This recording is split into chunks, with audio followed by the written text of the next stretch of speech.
When they finally captured the most hated man in England, his end was designed to be a spectacle of pure vengeance. The 14th century chronicler Jean Froissart tells us he was tied to a ladder, and while still conscious, his genitals were sliced from his body and burned in a fire right before his eyes.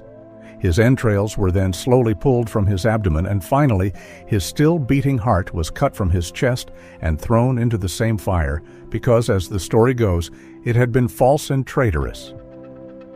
But the final insult, the one that would echo in whispers for centuries, wasn't the executioner's blade.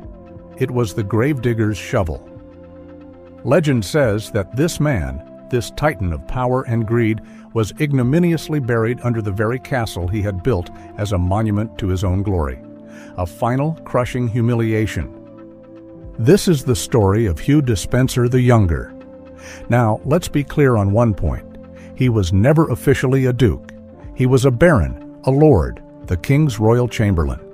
But in the 1320s, his power dwarfed that of any duke in the realm.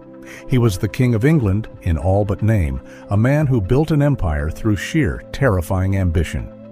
The story of the duke buried under his castle is a legend, but like all powerful legends, it exists for a reason.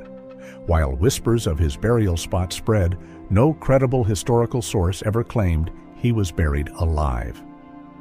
That detail was likely added later, a story born from the pure, incandescent hatred of an entire kingdom for one man.